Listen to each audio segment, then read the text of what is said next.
Hello sir, my name is Sushmita Singh. मैं मास com की student हूँ। सर, पिछले 15 साल से बीजेपी का कब्जा रहा है एमसीडी पे, और आम आदमी पार्टी भी सर दिल्ली में अभी सरकार में है, दूसरी बार चुन के आई है।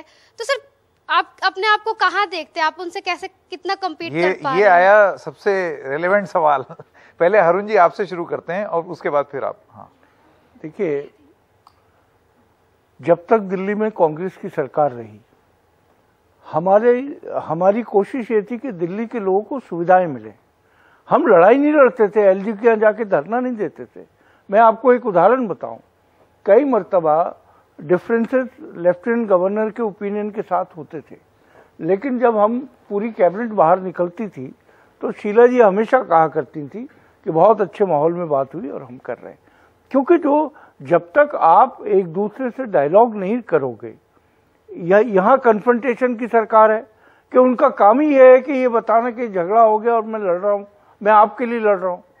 तो उस वजह से जो दिल्ली का विकास था, या दिल्ली में 15 साल कॉरपोरेशन थी, हम भी सरकार में थे, लेकिन उस समय आपने कभी नहीं देखा होगा कि सफाई कर्मचारी हड़ताल पे चले गए, गलियों में कूड़ा फेंक दिया गया, क्योंकि हमारी कोशिश थी कि दिल्ली के लोगों को बेस्ट सुविधाएं दी जाए, दिल्ली के लिए जो बेहतर किया जाए वो किया जाए।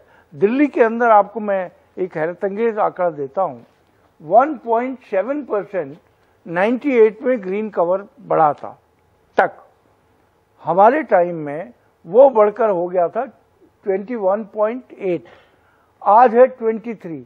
तो 8 साल में केवल इन्होंने 2.6% जो है ग्रीन कवर बढ़ाया। और अगर आपको याद होगा, हम लोग जब अभियान करते थे, ग्रीन कवर इसलिए बढ़ाते थे कि ताकि पॉल्यूशन ना हो।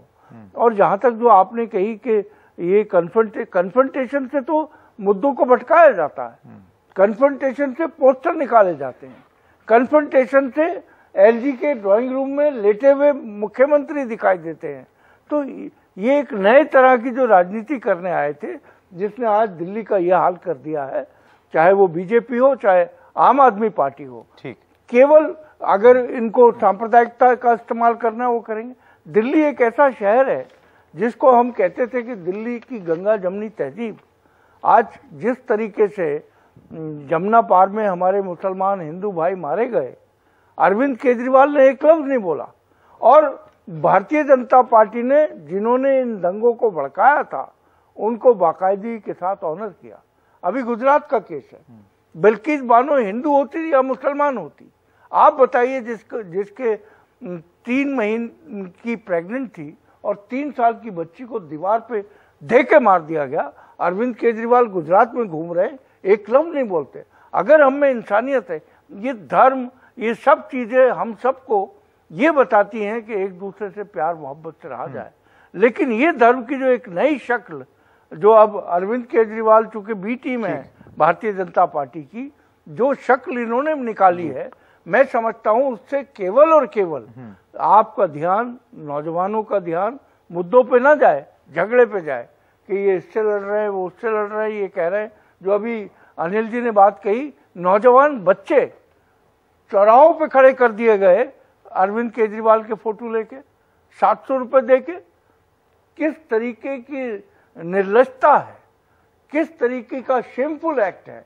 पॉल्यूशन से कंट्रोल होगा, वो बेचारे बच्चे खड़े हुए ये तक नहीं कह पाते। पर इसमें जो बड़ा सवाल ये, अनिल जी से पहले आप जवाब दें, एक सवाल और ले लेते हैं। बड़ा सवाल ये है कि आप जनता को कन्विंस कैसे करेंगे कि जो आप बोल रहे हैं वो सही है, ना कि जो अरविंद केजरीवाल या बीजेपी बोल रहे हैं वो सही है।